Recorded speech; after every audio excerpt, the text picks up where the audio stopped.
and it says, we are live. This is Karen with newclevelandradio.net, and it is time for What in the World with Paul Sieber, his sidekick, John Donalo.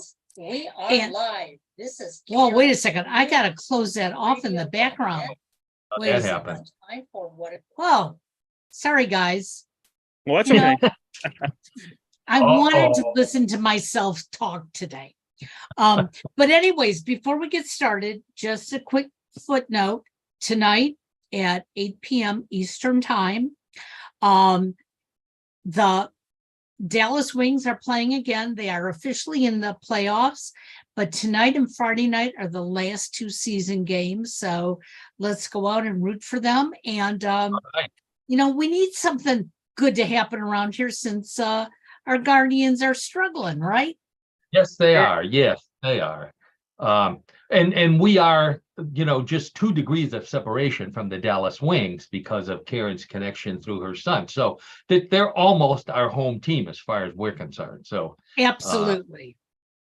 We love cheering for the Dallas Wings, especially for a winner. So yeah, hi, I'm Paul Sieber, no echo here, host of newclevelandradio.net, everybody's favorite weird news show, real news, sometimes strange, always funny. That's our motto.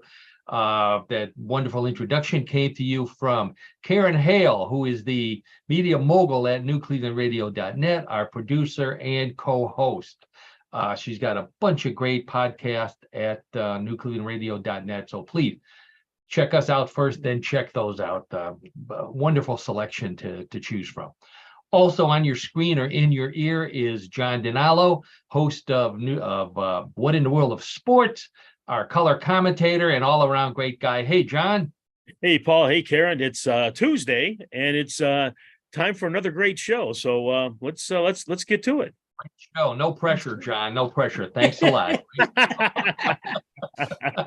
I'll tell you what. I think it's going to be a good show. Leaning towards great. We'll let the listeners be the judge. And I'm going to say something about our listeners. And but first, I want to mention that I am the editor and head writer at mysteriousuniverse.org. So some of these stories come from there. Check my writings out over there. I do a lot of posting on Facebook. Look me up on Facebook. You'll see some of these stories, some other stories. Get a jump on what the show might be for next week. Great show this week, as John said. We've got Bigfoot sightings, always a favorite, and photos from Washington State and West Virginia. Giant cheese was spotted in Mexico. So not a monster, but maybe if you're lactose intolerant. Photos of extraterrestrials, photos of aliens from Bolivia and Mexico. Wait till you see these. These are unbelievable. And we'll describe them for you if you're not watching us on YouTube. But why aren't you watching us on YouTube? Volleyball problems. Oh, wait till you see this one, John. You'll love this sports story from Massachusetts. Okay. Strange pants from the Pentagon. Wait till you hear about these pants. They're unbelievable. And then we've got an update on the latest Loch Ness Monster sighting, again, with some photos. So lots of news going on at Loch Ness. We got more news, weird news. We've got strange sports. John's got a great strange sport for us. We've got, and then we play everybody's favorite weird news game, Bluff the co-host. So let's get right to it. I want to say about our listeners, we have the best listeners in the podcast world, bar none. And here's a good example. John and I had dinner with one of our listeners, one of our longtime listeners, Les is his name, excuse me, and his wife, lovely wife. And he takes credit. He's listened to us for a while. He takes credit for John and I being as screwed up as we are. He said, and the reason why he does that is because I've mentioned this many times. John and I go back to college. We're fraternity brothers. Well, Les was one of the older brothers who was responsible for letting us in or out of the fraternity. So he likes to take credit for us being as strange as we are. I don't know about that, but so anyway, so I want to do a shout out to Les. Also, the Oh, I was going to say he likes to call himself one of our mentors, as opposed to some of the other brothers who were tormentors. In fact, that's what. Once we got in, then once you get in, then they're your buddy for life. So, also heard from Dan, longtime listener. John and I also go back for a long, long way with Dan. He lives in South Carolina. He said he appreciates the household tips. I don't know if you remember the story about spiders. If you find a spider in the bathroom, what you should do. So Dan says he listened to the podcast, and unbelievable, he went to the bathroom and found 2 spiders while he was in there. So he did what we said. He started screaming for his wife, and she came running, and he said, quick, get some lavender oil and spray it in here. And of course, that got rid of the spiders. So Dan was all excited. He's going to be going on vacation to Montana. He said he will be taking his cell phone. It'll be fully charged. He intends to bring back some good, clear Bigfoot photos. So we're looking forward to that from Dan. Dan, thank you for that. And then speaking of Bigfoot, this is our first story. Our first story actually comes from one of our listeners. And again, longtime listener, old friend of John's, new friend of mine. His name is Brian. He's in West Virginia. Now, a couple of weeks ago, we had a story about a Bigfoot in West Virginia. John, you may remember this, and Karen, it was the Bigfoot on a cliff. Mhm. And when we zoomed in, it looked like a tree stump.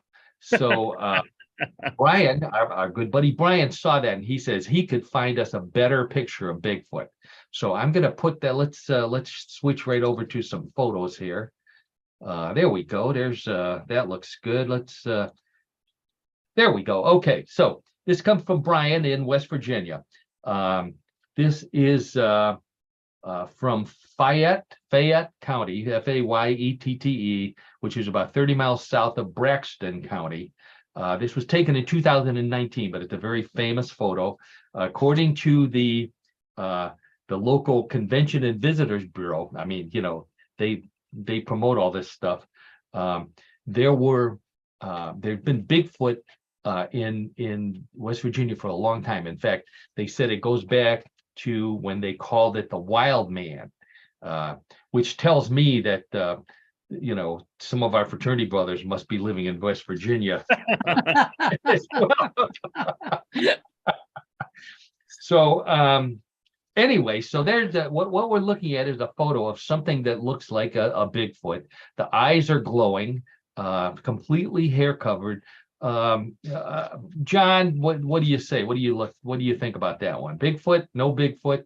Yeah, I think of all the photos that I've seen recently, this is probably the most definitive one. And I'm going to go on a limb, and I'm going to say that could be a photo of a Bigfoot. Ooh, boy, Brian's going to love to hear that. Yeah, definitely hard to eliminate it as a tree stump or or a fake computer generated. So check it out on YouTube, by the way, for everybody who wants to see it, because that's the best place to find it. Okay, another Bigfoot story. So we, like I said, we have the best listeners. So this one came from another longtime listener, Don, down in Florida. Now, for those of you who've listened to the show before, Don has been on with us. Don is a Bigfoot hunter. He likes to go looking for Bigfoot wherever he goes. In Florida, it's the swamp ape. He is in Washington State right now. And he said that he wanted to send us a story that he saw while he was up there. So let me put that photo up here. Don has to be careful when he goes out in the woods because he's a hairy guy like me, and you just don't know. You don't want to get mistaken for Bigfoot. So he wears a hat and all kind of stuff so he doesn't get attacked. So he said this photo came from Mount St. Helens, which is the big mountain in Washington. There were a lot of stories that when Mount St. Helens erupted a number of years ago, decades ago, I guess by now, the U.S. government covered up the fact that many Bigfoot were killed by the lava and by the fires. So this is a Bigfoot or he claims is a Bigfoot hand that was photographed. It was chewed off, they think, by a cougar. So I'll describe it for you. It looks like it would be a left hand. The thumb is tucked under, but most of the hand is missing. It detached from the wrist. It's in a pile of grass. He claims that a cougar bit it off. It's got fingernails. It's got knuckles. I don't know, John. What's your opinion on that one? No, I'm a little more skeptical on this one, unfortunately. It's too hard to determine for me that's the hand of a Bigfoot. I just don't see it.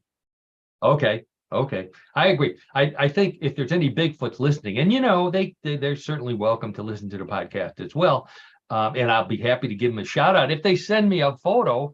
The lesson for Bigfoot: no matter how much you want to, don't pet the kitty, because it could be a cougar, and the next thing you know, it's going to bite off your hand.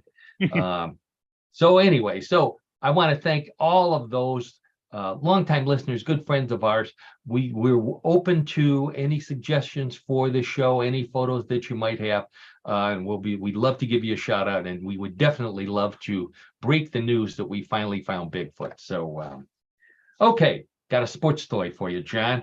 We're always looking for ways to make extra money on this show, and we like to pass them on to you because we want to make if we can make it, so can you. This isn't New York, by the way. We're in Cleveland, Ohio, Northeast Ohio. So if you can make it in Cleveland, you can make it in New York, and then you can make it anywhere. This story comes from Massachusetts, however. So this is about a volleyball game. Now, I've got a photo of the volleyball game up here. Police in Milford, Massachusetts were called out to break up what they said was a large-scale illegal gambling ring centered around backyard volleyball matches. This is someone's backyard, and I'll explain it in a second, where 2 full courts in their backyard, and hundreds of people were showing up for the games and betting on these volleyball matches. They estimated that the profit that the guy who owned this house, his profit for 1 year was almost $1 million. $1 million. Whoa. Yeah. So it was, they ran a gambling line like Las Vegas. They had an over/under, whether the ball went over or under the fence, for example, as opposed to over/under on the point. The neighbors, you would think the neighbors would complain. The neighbors got suspicious. The only time they got suspicious was when the guy was mowing the front yard, because he still had a little bit of grass. He had a Lamborghini mower, which he could afford. That's a dead giveaway. Wow. Oh, no kidding. John, I don't know. Did you ever wager on anything in your backyard competitions? I'm going to have to say no. And I'm surprised to hear about this story. This is the first I heard of it, but not surprising to, again, leading edge, cutting edge, as we are here on What in the World. Oh, yeah. Yeah. My dad and my uncles used to bet on who would be the first kid to hit the badminton birdie up on the roof. So that was the extent. Yeah. So the guy, his name is Louis Loha Kagwana. He paved his entire backyard, turned it into 2 full-size volleyball courts. I've thought about doing that so I didn't have to mow the backyard anymore. Really, he was charged with, get a load of this. Here's the charge: keeping a disorderly home. Now, if that's a crime, we're all guilty. Okay. I know I am. So, but that was one of the charges: keeping a disorderly home. Also, gaming, running a place for registering bets, and selling liquor. They found $10,000 in cash on the premises that night. So people should learn. People like this should learn. Not only what happens in Vegas stays in Vegas, because the only place where it's legal is in Vegas. That's cool, right? All right. So this was a big story on Facebook this week. As I mentioned before, I like to post some of these stories on Facebook. So this one came from Mexico, from I'm not even going to try to pronounce the name. A total of 80 workers from Piyaham, never mind. It's look me up on Facebook. I wrote it down over there. They used over 1,500 gallons of milk, 1,500 gallons of milk to create a ball of pulled queso cheese that weighed in at 1,230 pounds. I had a photo of this. It's a giant ball of string cheese. It covers an entire table. It's huge. It's like the size of a small car. Really, new Guinness World Record for largest ball of string cheese. To make it official, though, the guy in charge of scooping up melted cheese around it, his name had to be Chip. Got your horn, Paul? Where's your horn? Oh, thanks for the reminder, John. This would have been a great. This would make a great ball for cheese rolling, wouldn't it? Oh, absolutely. Oh, yeah. People would be seriously hurt with this ball of cheese, though, I think, trying to tackle it. So when they were done, there's 80 people there, plus fans, plus spectators. When they were done, it was at the Vita Mejor soccer field. When they were done, they started cutting pieces off of it to eat until it got down the size of a soccer ball, and then they played soccer. That's what you do. So it's called queso or Oaxaca cheese. It was originated in Oaxaca, Mexico. I know how to pronounce that. I know where it is. It's kind of like string cheese, which in the United States, it's the second most popular baby pacifier next to Cheerios. When I'm in church or wherever your place of worship is on Sunday or Saturday or whatever day you go, I know for me, I know how many babies there are in the church by all the rustling of wax paper. That means Cheerios are being opened, or right, crinkling of the paper. That means that they're unwrapping a little package of string cheese to feed the kids. The Mexicans, this string cheese was actually brought to Mexico by Dominican friars, back when the Dominican friars came in and brought their religion to the Aztecs. In addition to trying to convert them, they also to Christianity, they also tried to convert them to string cheese. Mexicans were very upset about this because they had been keeping tabs on all the different religious orders that were coming to the New World, which was their old world, their current world. The Benedictines brought brandy. They didn't show up. The Trappists, they brought beer. They didn't show up in Mexico. The Carmelites, they brought wine. They didn't show up in Mexico. They were grateful. They got cheese. They got cheese from the Dominican. They were lucky, though, because had the Mormon missionaries showed up, they would have got that really itchy underwear. So be grateful what you get. That's my rule. Be grateful what you get. Okay. So here's did Michigan win this weekend, John? Yes, they did win. They won handily over East Carolina. Okay. Well, we got a Michigan story here. Very popular story on Facebook. I was shocked at how popular this story was. 21 years ago, a farmer in Michigan picked up what looked like a rotten egg from her chicken coop. And as she was holding it, it hatched in her hand. So she decided the chick survived. She thought, I'll give this lucky chick a break. And instead of cooking it, I'll keep it. That chick is now a 21-year-old chicken. According to the Guinness World Record people, that is the world's oldest chicken ever, as far as they know. And there she is with the chicken. The chicken's name is Peanut, sitting on her shoulder. Her face is a little wrinkled. I noticed. I looked closely. There's the chicken didn't leave any peanuts on her shoulder either. So she must be housebroken or shoulder broken. This chicken is so old. She can remember when extra crispy was how she felt after an afternoon of sunning on the chicken coop roof. Extra crispy. She's so old, she remembers when McNuggets were what the rooster referred to as having sex. No. Oh, no. I lost the sound. No, we can hear you. Say something. Hear you fine. We can hear you fine. I don't believe it. We lost the sound. Let me see if I can do something here.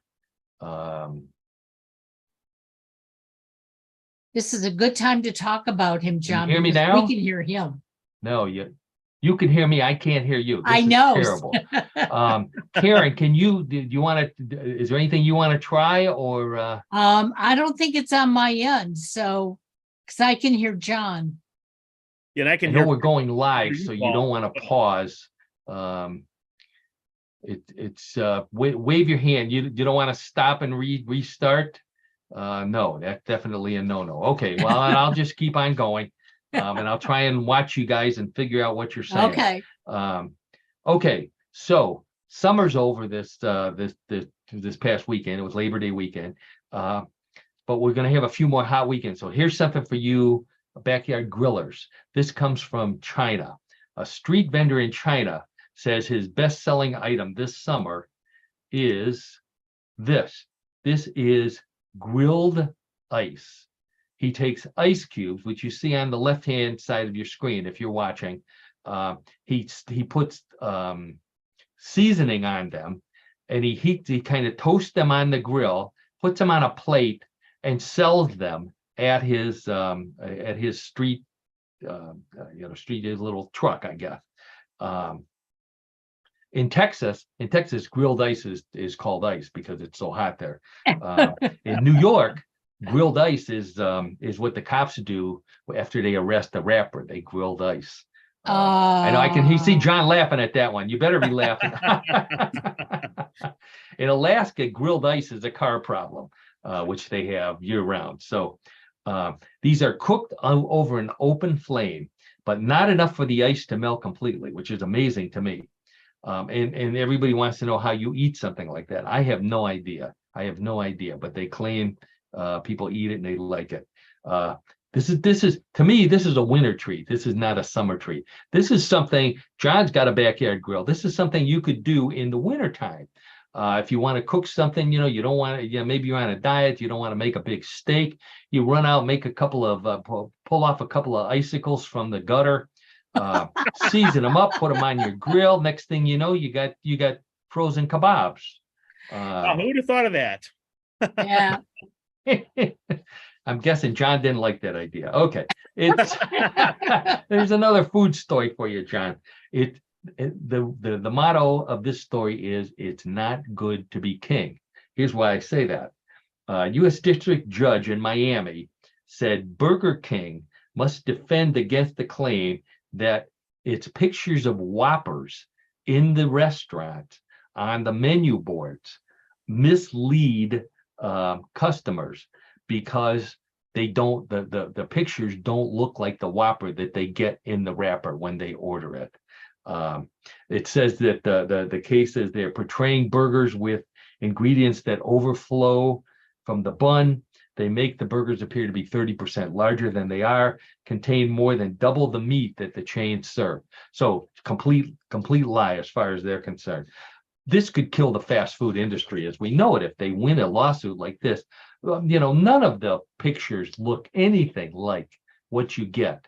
But Taco Bell, if Taco Bell was realistic, instead of looking like a taco, they would have to put a picture of a nuclear explosion from Oppenheimer. That's more of what a Taco Bell would be.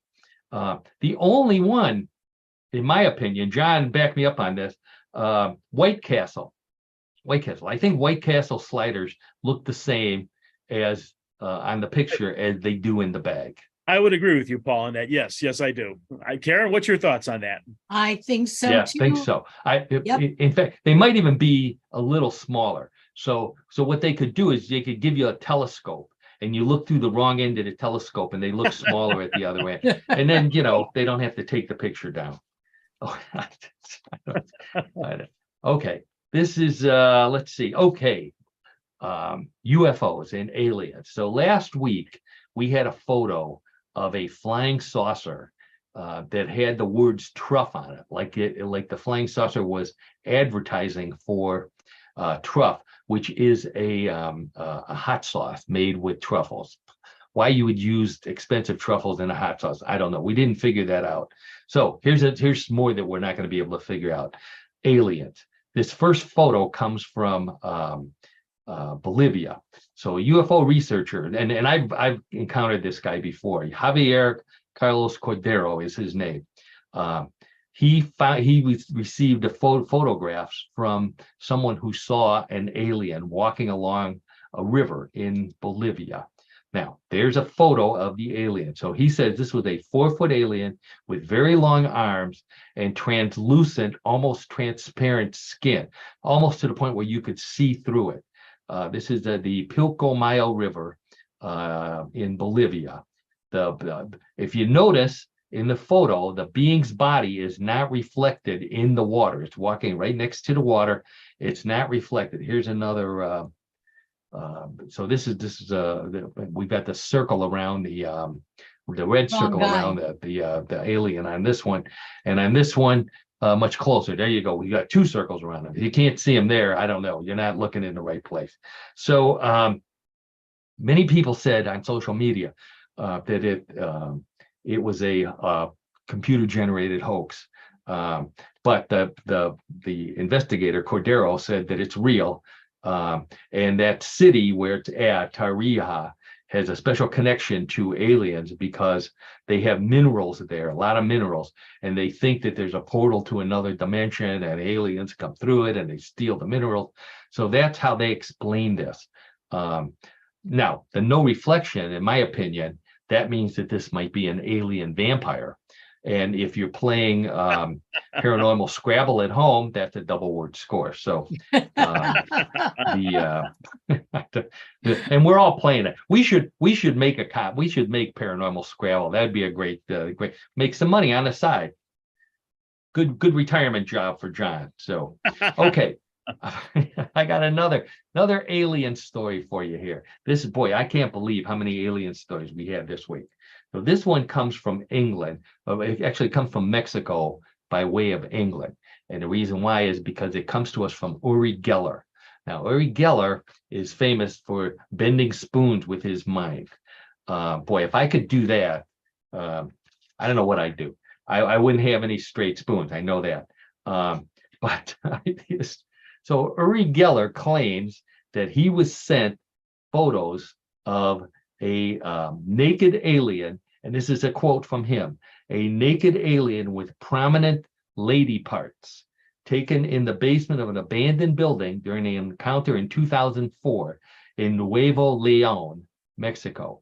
Okay, now I checked it because I don't want to violate any rules and I don't want to offend any kids that might be watching. So I felt comfortable showing the photo of this alien. So here's the photo. Okay. So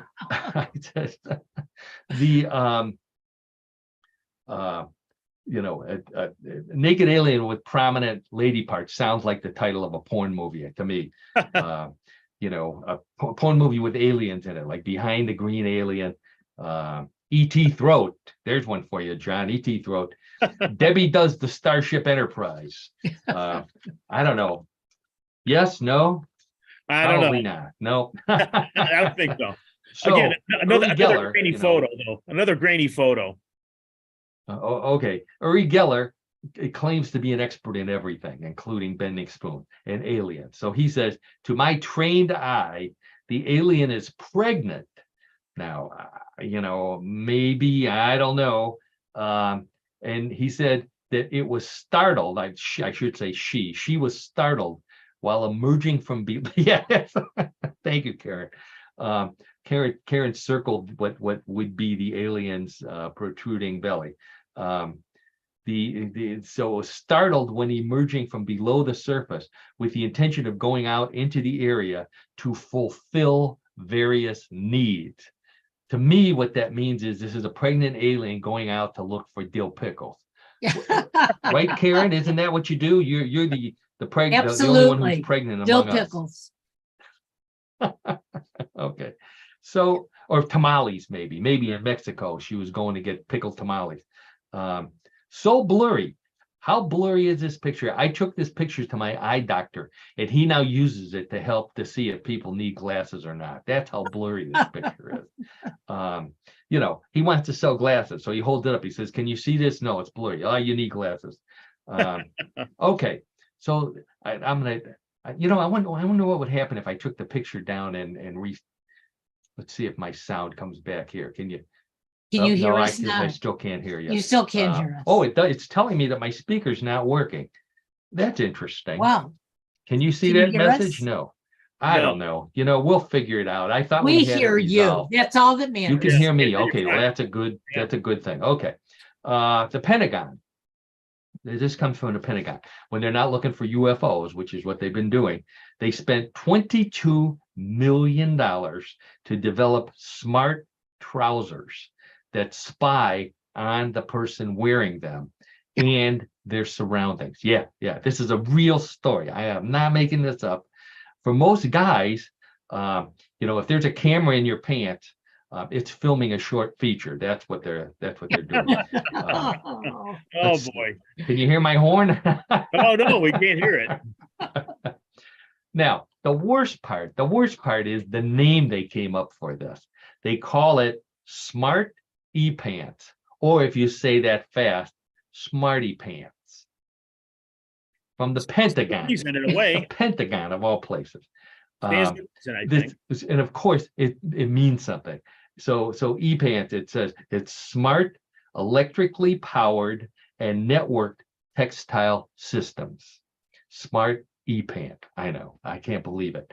So it's clothing capable of recording audio, video, and geolocational data, which means the pants know where you've been.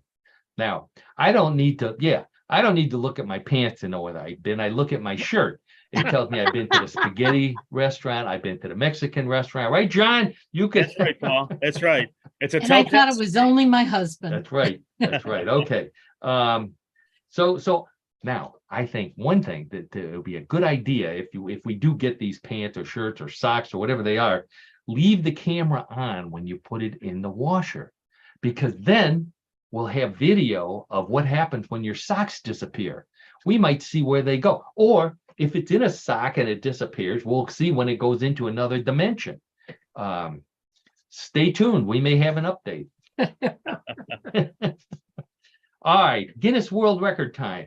So, this was another popular story on Facebook this week. So, the record for the world's longest competitive mullet on a woman. World's longest competitive mullet on a woman. Let's see if we can bring this photo up here for you. So there's our alien, and now we've got there she is. Okay. So this lovely lady is Tammy Manis is her name. She's a public health nurse in Knoxville, Tennessee. And her ponytail, the tail of the mullet, reaches almost to the ground. In fact, it measures 5 feet 8 inches in length. Wow. That's a new record for women for a mullet. What she said, the hardest part is it takes her an hour to feed it through the little hole in the back of her baseball cap, so the ponytail hangs out the back. Karen, I know you don't do that, and John and I don't have enough hair to do that. So No, definitely not. She said, "Why would you?" If I could hear Karen, I know she'd be saying, "Why would she do such a thing?" Okay, the reason why is she was inspired by a band. Well, this is what she said. The band name was Till Tuesday. Till Tuesday. John, do you remember the band Till Tuesday? I do. I don't recall the song though that they had. I thought they had a hit record, if I'm not mistaken. Okay, well, I think this is why she was inspired. You can see they all have mullets, and of course their big hit was How to Look Stupid. So between the band and the song, she was inspired to. I'm sorry, Tammy, if you're listening, it was a joke. We like to fool around on What in the World. Okay, now I was inspired. My hairstyle, by the way, was inspired by a band as well. John, maybe you too. I don't know. I was inspired by the Temptations, but it was kind of it was a mistake. I misunderstood the lyrics. I thought they were singing "Bald of Confusion," not "Ball of Confusion." Does that make sense? Oh. No. Okay. All right. A man visiting Mitzi Ramon. Now, Mitzi Ramon is not a person. Mitzi Ramon is probably my mispronunciation of a city in Israel or an area in Israel. He saw a wasp land on a cigarette butt. The wasp then wrapped its little legs around the butt and flew off with the cigarette butt, but not before the man was able to grab his cell phone and take a photograph of it. And here's, for those of you who don't believe it, there's a picture. That is an actual picture, not doctored, of a wasp carrying a cigarette butt flying off to someplace, wherever wasps go with cigarette butts. They think, insect experts think that this was an extremely rare rolling paper wasp because of rolling paper, not cigarettes. So he says he watched the wasp, and after he took off, it went and it took it back to its nest. Then he smoked it, and then the wasp went to the zoo and stung a camel. So this was all okay. Tobacco influence, I guess it was. Okay. So don't give wasp cigarette smoke, I guess, or cigarette butts. Okay. See how we're doing on time here. Restaurant in here we go. This is unbelievable. I don't have any photos. I do have a photo of this one. Restaurant in Spain paid $32,800 for a 4.8 pound piece of cabriolet cheese made by hand from raw cow and raw goat milk and matured for several months in a cave in the mountains near where this is at, setting a new record for the most expensive piece of cheese. Now, it doesn't look like anything special here. The comments on Facebook were that it didn't look like anything special. It looked like blue cheese, basically. Yeah, really. But kind of tasty. John probably would at least take a little bite of that. Although, if you had to pay for it, we're talking $8,000 a pound for this cheese. $8,000 a pound. Yeah, I don't think you'd take a big piece. No. For that kind of money in Cleveland for $32,000 for almost 5 pounds, you could buy a terminal tower made entirely of Velveeta cheese easily, and still have a bowl full that you could eat nachos and look at it. We don't need that. What do we need? What do we need $8,000 a pound cheese for?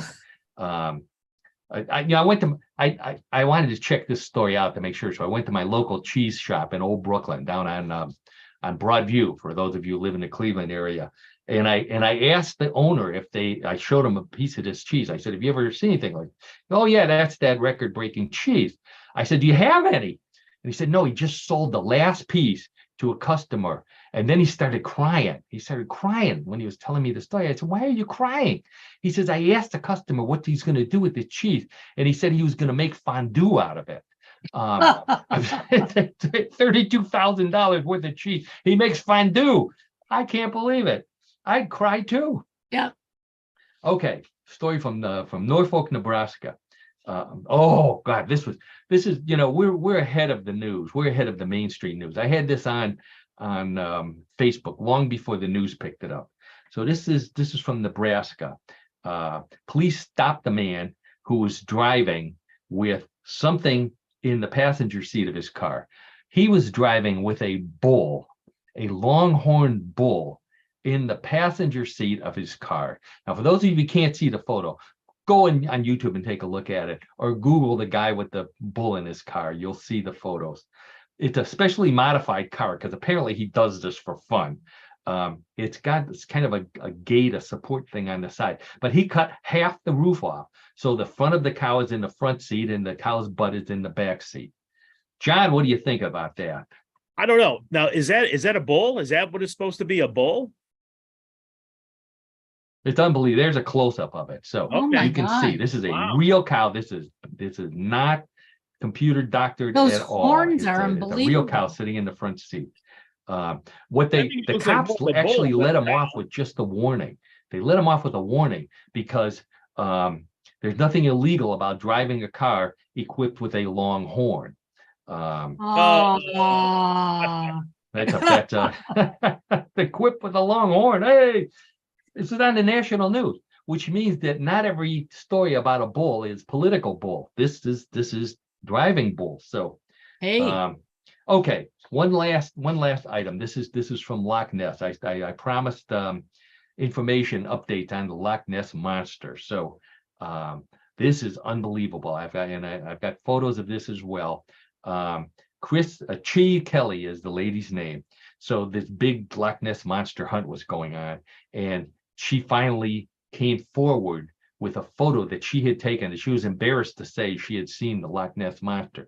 But when she heard that they were doing this hunt, she says, oh, well, if you want to see a Loch Ness monster photo, take a look at this. So here's a picture of the lady, nice looking lady with a looks like an expensive camera. And there is her photo of what she says is the Loch Ness monster. Now, she says this was at Doris, one of the shore cities, about 2,000 meters from the shore. So that's 600 feet. She claimed it was spinning around and moving in the water from right to left over a distance of about 100 meters. So almost over a football field. She watched it before it disappeared. There were two humps. For those of you who can't see it, it looks like one hump following another hump. She thinks that based on that, the creature that she was looking at was at least 6 feet long, 2 meters or 6 feet, maybe more. So, John, I'll get your comment on this before I tell you what social media said. There's another photo of it. I don't know. It's just too hard for me to distinguish that. I can't. To me, it doesn't. No, it's hard to. So thumbs up or thumbs down? Thumbs down. Okay. So the social media basically agreed with you, John. Here's some of the comments. They said that it looked like a drifting waterlogged dinghy.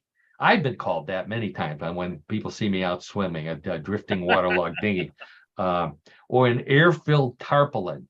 So they think somebody threw a tarp out on the water and it's filled with water and it's floating over there. Paranormal researcher Haley Stevens, I don't know her. She said that it's due to the time of the year, she thinks that it's a sturgeon. So they circled it. It looks like there might be an oar sticking out. That looks like the air is coming out of the tarpaulin. So take a look at that on my Facebook page or Google new Loch Ness monster photos, and you'll see what the latest people are saying the Loch Ness monster is. Maybe a sturgeon. We have sturgeon in Lake Erie, so some people say that the Lake Erie monster is a sturgeon. We leave it open. We want to see, as John says, bring me the head of the monster. That's what he wants. So, but what John really wants to do is talk about sport. And we have reached the end of the news portion here, so we're going to go over to What in the World of Sports with John Donallo. Every week I ask John to find us an unusual sport that fits in with the theme of real sports news, sometimes strange, always funny. And John always manages to find something. Our longtime listeners always compliment John on how well he finds these really strange stories. So John's got another one this week. Since I can't hear him, I'm going to say this up front that this is a sport that I was aware of because my freshman year roommate was from the city that John's going to be talking about, and he used to play this sport. So I was aware of it, but I didn't know all the details about it. So why don't you take it away, John, and I'll start bringing up your photos. And Okay, give me a high sign when you're done there. Okay, sounds good, Paul. Thanks for the introduction. So our sport this week is 16-inch softball. Now, 16-inch softball is a variant of the softball games played with a 12-inch ball, but it involves using a larger ball that gradually becomes softer the more it is hit and is played with no gloves or no mitts by the fielders, by the players in the field. The original game was developed in Chicago in the 19th century by a gentleman by the name of George Hancock. And today it remains popular in Chicago, New Orleans, Atlanta, and also in Portland, Oregon, where leagues have existed since the 1960s. In the early 1980s, the sport also saw some popularity in Nashville, Tennessee. The earliest known softball game of any kind was played at the Farragut Boat Club in Chicago on Thanksgiving Day in 1887, where alumni were gathered to hear the outcome of the Harvard-Yale football game. When the score was announced, a Yale alumnus threw a boxing glove at a Harvard fan. The Harvard fan grabbed a broomstick and swung at the rolled up glove. George Hancock is a reporter there. He called out play ball, and the game was born. The 16-inch softball was popular in Chicago because it did not travel as far as the 12-inch ball, so it could be played on smaller fields or even indoors, and it could be played barehanded during the Great Depression, which in Chicago at that time, no one really could afford gloves in that part of the country. After the first national championship was held in 1933 at the Century of Progress World's Fair, the sport grew in popularity. A professional league was formed that lasted through the 1950s, and teams drew crowds of over 10,000 spectators each night.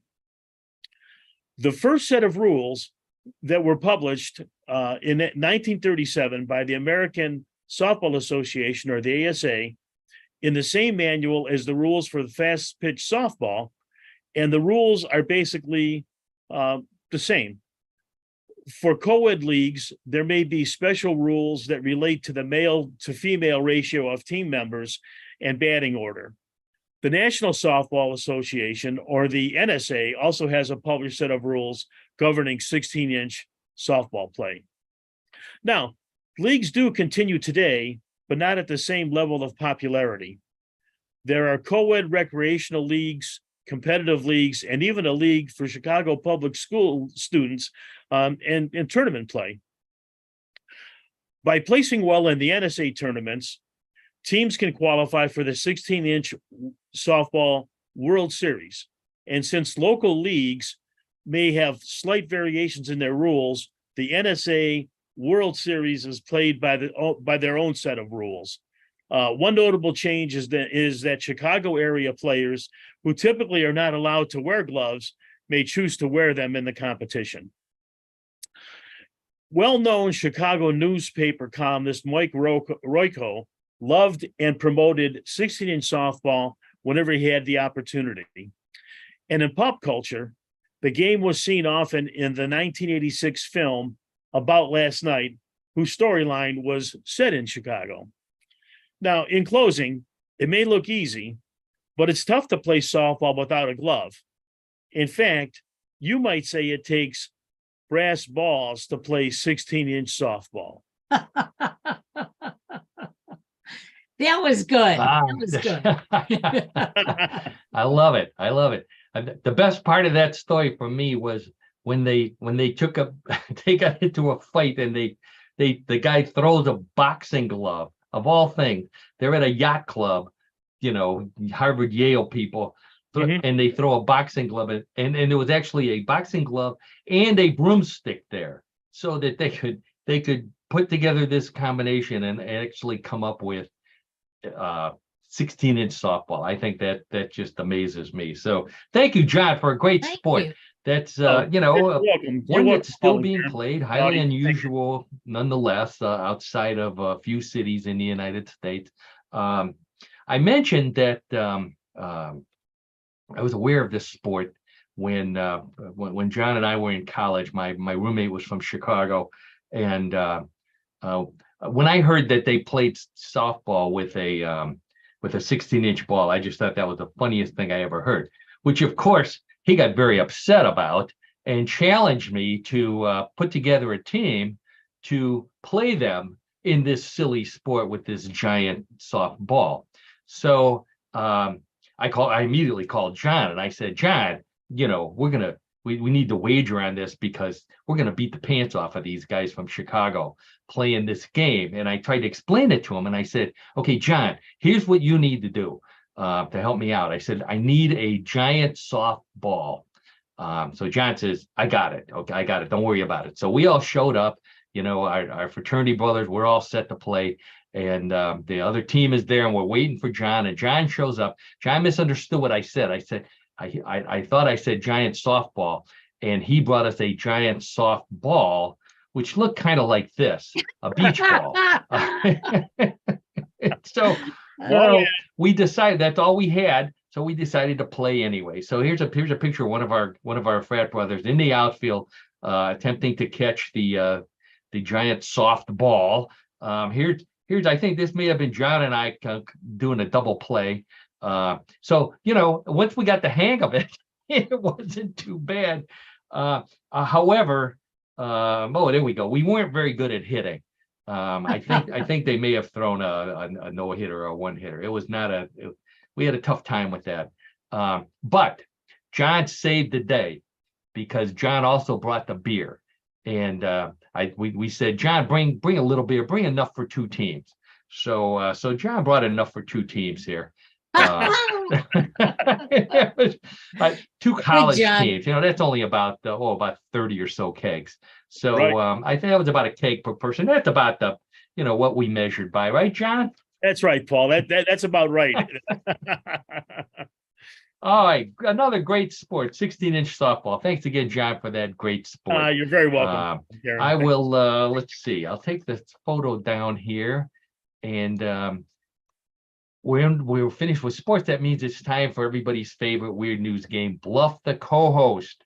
The way the game works is very simple. I have three stories similar to the ones we've been talking about all afternoon.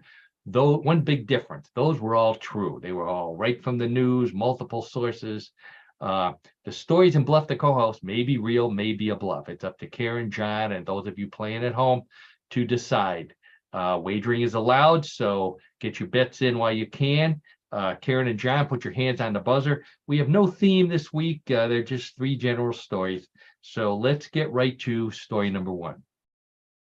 If you're single and you can't find a date using the usual dating services or bars or office picnics, and you think the problem is you, a speed dating company in Osaka, Japan has a solution. Instead of you going to meet potential mates, you send your parents instead. For about $100, parents of eligible men and women meet with each other for 10 minutes at a time and tell each other all about their kids, showing photographs and even videos on their cell phones. Not surprisingly, the number one question they ask is about grandchildren, but they also ask about jobs too. Once the parents agree, the kids meet on a not-so-blind date, and the company claims that the success rate is better than their old speed dating service. It sounds like a good idea until you ask yourself the question, who would your parents pick? Okay, so speed dating service in Osaka, Japan, where parents meet to pick dates for their kids. What do you say, Karen? Real or bluff? I think it's real. Okay. Ooh, Don't know why, but I believe it's real. Oh, Karen thinks it's real. Would you use something like that? It's a long time since you've dated, but no. I don't want my kids to hate me. Okay. All right, John, how about you? No, I agree. It's real too. I'm going to say it's real. Okay. All right. So we have two votes for yes, that's a real story. Let's check with the judges. And the judges say, congratulations, you're both correct. That is a all right. Story. Very good. How about that? Ooh, good start to Bluff the Co-host this week. So we've got, let's see. So scores tied 1-1. Let's get right to story number two. You've probably been to crappy restaurants that served crappy food, but not intentionally, unless you've been to the Poop Cafe in Toronto, Canada. The theme of this Korean restaurant is toilets. The chairs are shaped like toilet. The bowls are shaped like toilet. The napkins look like toilet paper, and the spoons like toilet brushes. As expected, the most popular dishes served in these toilet bowls are brown tapioca balls, scoops of chocolate ice cream, and specially shaped brownies. I'll let you use your imagination on the shape. No, the toilet in the bathroom doesn't look like a soup bowl. Despite the theme, the Poop Cafe is hugely popular, and the owners plan to expand to the United States very soon. Okay, the Poop Cafe in Toronto serves food that looks like you know what, in bowls that look like toilet bowls with spoons that look like toilet brushes. What do you say, John? Real or bluff? We'll start with you. Well, I'll tell you, Paul and Karen and audience, I'm going to pray that this is not real. I think it's a bluff. Okay, John says it's a bluff. He's praying. I can tell that. He's praying that it's a bluff. Karen, how about you? If it's not a bluff, it better be. Okay, very adamant about here. So no question about it. Both of our players here say that story is a bluff and really hope that it is. Let's check with the judges, and the judges say keep on hoping. That's a real story as well. The Oh my Poop God. Cafe is a Disgusting. real place. I know. It is disgusting. Oh my God. Oh. Disgusting. That's right. It really is. But what can I say? It's Canadians, Canadian. I'm sorry if I offended any Canadian listeners, but you're the ones who came up with the Poop Cafe. So come on. All right. So the scores still tied 1-1. Points are doubled in round number 3. That really won't matter if one of it depends on who picks what, and we'll know what the score is after that. So let's get right to story number 3.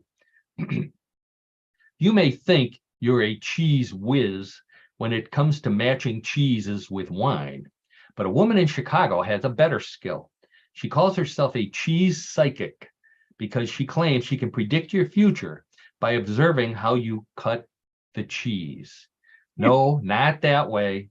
She asks a person to pick out a block of cheese from a selection on a tray, then break it open while asking their question. The cheese psychic then looks at how the cheese crumbles, what patterns the colors and molds make, and what kind of cuts and grooves are left on each half. It may sound cheesy, but this is actually an ancient practice dating back to ancient Rome. In fact, Caesar should have listened when a psychic read the cheese on his salad. The Chicago cheese psychic says she has an excellent track record, and she's not bad at making cheese platters either. Okay, so a cheese psychic in Chicago who tells your future by how you cut the cheese. What do you say, Karen? Real or bluff? Sorry to say, but I think it's real. Oh, you've heard enough of these psychic stories, huh? Karen thinks it's a real story. John, how about you? I agree with Karen. I'm going to say it's real also. Oh, John says it's real as well. John is a big cheese fan. Would you go to a cheese psychic? No. Leave it at that. Okay, all right. I'll take that as a no. Yes, a definite no. All right, let's check with the judges. Both of you said that story is a real story, and you're right. That is a real story. 3 real stories this week. I thought I could bluff you by I couldn't believe how weird these real stories were. So sometimes that's what happens on Bluff the Co-host. Well, that means the score is tied. You're both winners. You can go home happy and come back next Yes, we week can. rejuvenated and ready to go play Bluff the Co-host. So we have reached the end of the show. Wow, we're almost on time here. I want to thank Karen Hale, our Media Mogul co-host and producer. Thank you, Karen, again for all you do for us at What in the World and for all of the podcast at newclevelandradio.net. Keep doing what you're doing, please. Everybody, go to newclevelandradio.net. You find out how to locate our show. It's free. Also, follow us on YouTube. Please do that. You get to see the photo. That's always a lot of fun. So thanks again, Karen. Thank you, John Donalo, as always, my old friend. A lot of fraternity story this week just by coincidence because of meeting with our old buddy Les as well. So thank you, John. You're very welcome. Thanks.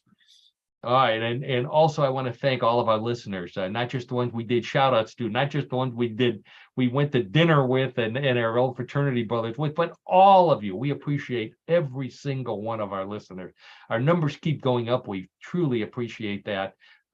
Tell your friends, tell everybody to come and visit newclevelandradio.net and listen to What in the World every week. We have a lot of fun. We have fun doing it. We do it because we want to share our laughs and our good times and our strange stories with everybody around the world. And we do have listeners around the world. So again, we thank you for that. I apologize once again for the fact that I lost the sound. So, if I sound a little strange at times, or stranger than usual, I should say, that's the reason why. Hopefully, I'll have a solution next week. In the meantime, I hope everybody has a great week and good weather, no hurricanes, all that good stuff. And we'll touch base with you again on next week. Next Tuesday, we will be back. And thank you, Paul, for doing all you did without hearing us.